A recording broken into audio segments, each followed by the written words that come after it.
Welcome back. I'm visiting here today with Mike Kwatinetz. And Mike, welcome to today's show. Thank you. I'm glad to be here. So, Mike, for the listeners, can you give us some background of your path? Sure. And how you got to where you are today? So I come from a lower middle class family. My father was an immigrant and couldn't even graduate high school because he had to work. So we're the first generation that went to college, my brother and myself. My sister didn't. Very fortunate there were so many great schools I got to go to that were supplemented by the government. Stuyvesant High School, which is one of the great high schools in the country, just got rated number 3, and 47% of the people there are sub-income. Brooklyn College, then University of California, Berkeley, and then I did an MBA at NYU. So quite a bit there. Well, I think you have a Ph.D. in Ph.D. in mathematics from Cal. Yeah. And that qualified me for very little. So I went to work for Ernst & Young and enjoyed working there. And that launched me to get recruited to be CEO of a startup. We did pretty well, sold out to a public company. When my time was up for the contract I agreed to with the company, went to Wall Street, and I had very good success on Wall Street. So I think I'm the only one ever to be top ranked in, top 3 ranked in hardware and software in the same year, and I did it the last 7 years I was there. And that was as an analyst? As an analyst. Okay. So I was first in hardware, second in software. And institutional investor even picked me as the number 1 stock picker across all of Wall Street. So, and that was just, I was lucky. I was following Dell and Microsoft and liked them. So that mattered a lot. Mm-hmm. And then a group of us decided to leave and start our venture firm, Azure Capital.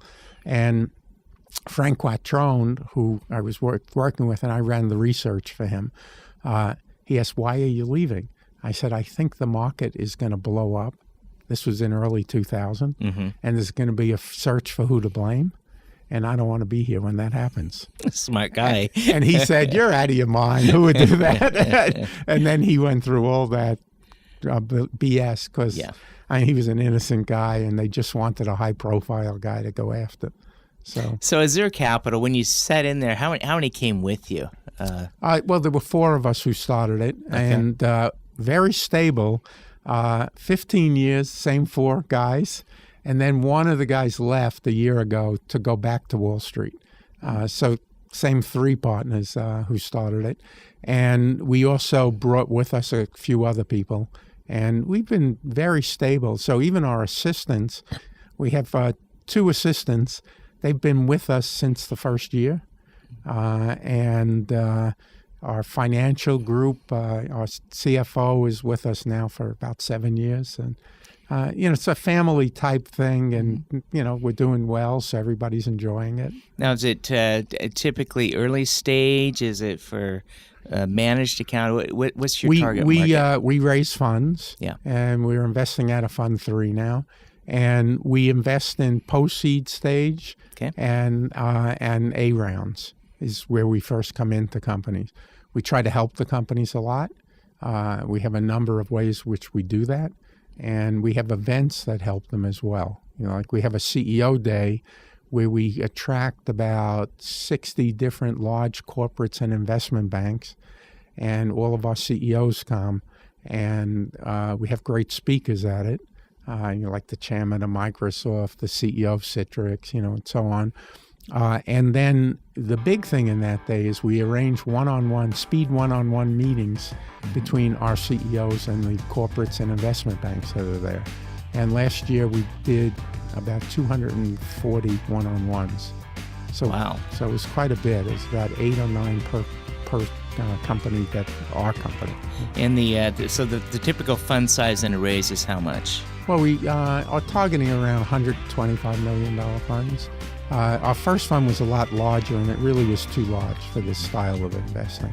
So I'm visiting here today with Mike Kwatinetz, and we'll be right back after these messages.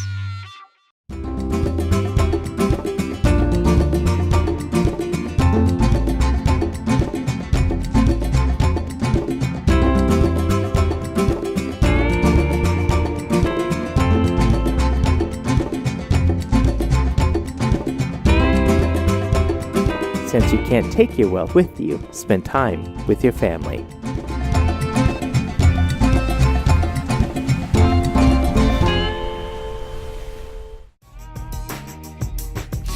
Welcome back. I'm visiting here today with Mike Kwatinetz. He is the founder of Azure Capital.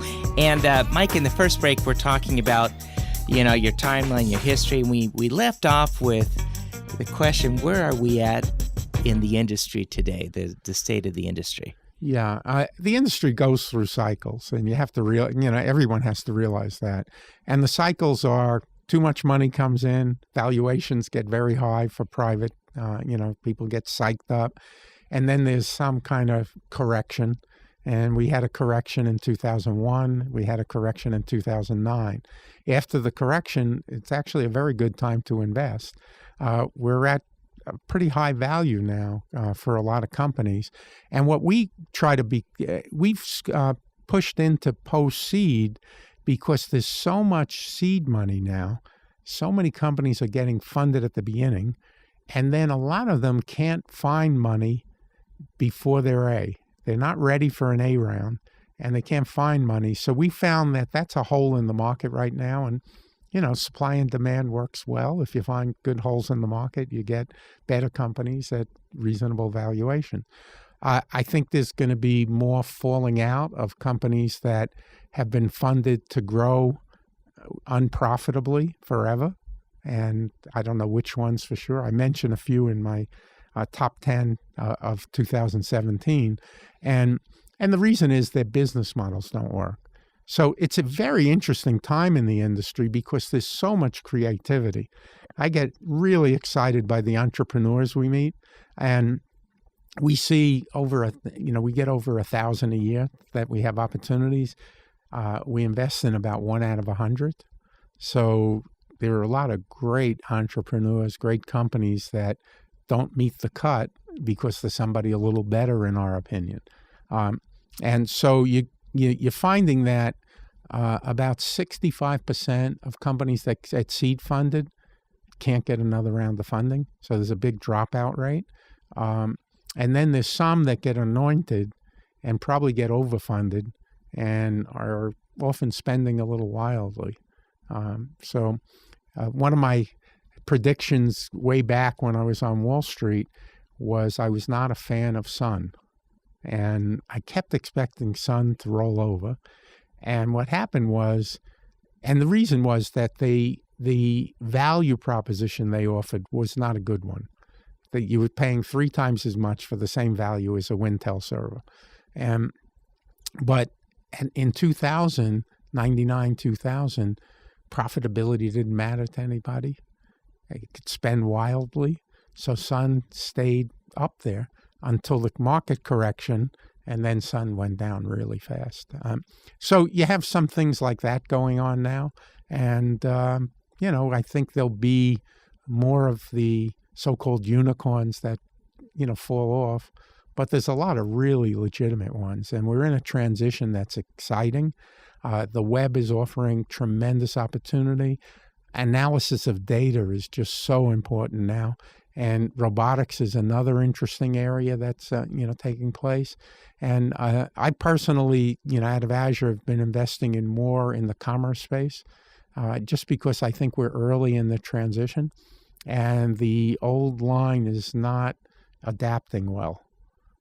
Yeah, I've noticed that. It's a lot of companies it's like moving a big battleship. It's trying to get them over. It's very not hard. Easy. And like if you're Macy's, you can't keep closing stores into profitability. Mm-hmm. At a certain point, you have to fix the problem. You know? Yeah. And if you're reluctant to change, you're never going to fix the problem. So you'll survive another 10, 15 years, but eventually you're going to be Sears.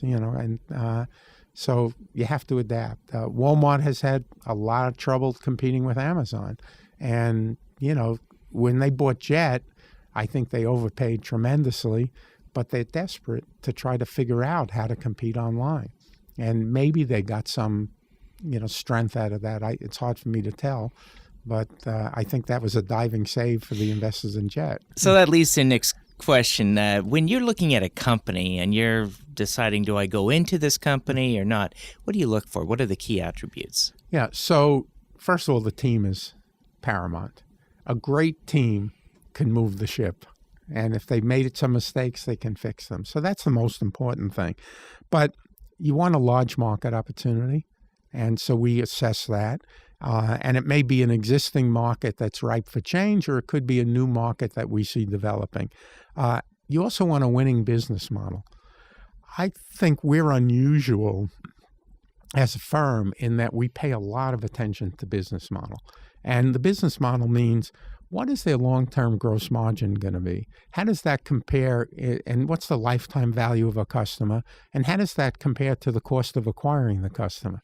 And if that ratio isn't right, then the company is going to be in trouble at some point in time. It can keep losing money and maybe it gets financed, but at some point you have to figure out a way to make money, So we look at those things and and we look at a potential operating margin. And then do they have some kind of competitive advantage that will allow them to, do well compared to existing players or new players who try to copy them and, so on. I'm visiting here today with Mike Kwatinetz, and I need to take a quick break, and we'll be right back after these messages. And when we come back, I want to get into the predictions that you're looking at for the future as you see it. So, sure. Thanks. I love fishing, with my family. I think it would be easier to use a net. It was so much fun. The times when we are together, it makes it all the more worth it. Having Dad teach them how to cast a fly rod, and as long as we're doing stuff together, we're having fun. Some people see a father and a son fishing together, while others see a succession plan.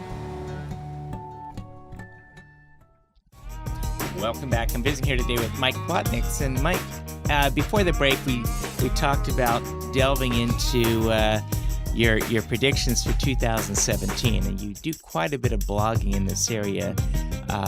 So what do you see happening in the public sector? Yeah, so when I do these predictions, a few of them are stock picks for the year, and I've been fortunate in that they've worked out pretty well. I've only had one wrong over 4 years, and that was a slight down in it. And the others have been going up on average about 60%. And so this year, the three stock picks are Tesla, Facebook, and Amazon. They're already up a bit, early in the year. And each one meets the criteria I spoke about earlier, great management, large market, and a very interesting business model. In Tesla's case, what's interesting, a lot of people focus on Tesla and focus on the car itself. And the car is way ahead of the competition in terms of the electric aspects of it, as well as the automated features in it. So all this discussion of Google and others for automated cars, it's only one company that really has an automated car in the market, and that's Tesla. And they'll keep improving it. Other companies have announced that in 2020, 2021, they'll have an automated car. And there's been about a dozen that have said that. But the other part of Tesla is the business model. They have eliminated dealerships. They basically have what I call a guide store. So the stores that they open up don't have inventory. A guide store is a store that doesn't have inventory. It allows you to see the product, check it out, and then buy it online. And that's what Tesla is. Now, because they have a guide store rather than a dealership with 100 cars on the lot, they have a very small footprint that they need. That small footprint means they could be in the Stanford Mall. They could be in other malls. They can be in high-density shopping areas. No other car company can do that. It also means that they control the customer experience. No other car company controls the customer experience. And it's a much better customer experience. It also means for servicing the car, they can consolidate into individual areas. So they can have 10 different guide stores and one place where you do your maintenance of the car. Very efficient business model. Like Dell, they don't produce a product until it's already been bought. and you buy exactly what you want. You don't buy what the dealer has on the lot with all kinds of stuff on it that you don't want. You decide what you want. That's what you buy. You wait to get it, and Tesla doesn't carry inventory. So very different model. Yeah, on Tesla, it's interesting. This deal with Solar City been kind of controversial. People have felt is this the right direction, and also the multiples where it trades for every 10 shares of Solar City, it goes 1 to Tesla, but it's not equal math. In other words, Tesla is trading at a premium versus Solar City is lagging. What's your take on that? First of all, the deal. If you're a company that trades at a significant premium, acquire things that don't trade at a premium. It's real simple math. If you trade a multiple of revenue and now you bring in more revenue at a lower multiple than you trade at, chances are you're going to have the stock appreciate. I also think Solar City is in the front of, we're going to convert more and more to solar. I think it's a much better acquisition. By the way, the other thing that's going to happen is the electric companies are going to fight back. Like we just put solar in the middle of putting it in our house. And the people who are selling it say, well, you sell back to the electric company at zero. The electric company keeps tweaking what they let you do. So what are you going to want to do? You're going to want to put panels in the house that store the technology that stores the electricity and makes you less dependent on doing anything with the electric company. Guess who the leader is going to be in that? Tesla. It's really interesting. They already have product, but it's expensive right now. With technology, the cost comes down every year. And that's what's going to happen with that product. So not only are they going to sell you the solar system for your house, they're also going to sell you the storage system. And they're also a leader in battery technology. So, they're a very interesting company. And one of the reasons why I'm confident that this is going to be a big year for Tesla, and it's unbelievably predictable, they have 400,000 Model 3s backordered, and it's going up every day. They're building plants to produce 500,000 cars in 2018. How many cars do you think they're selling in 2016? That says something. 100,000. Yeah.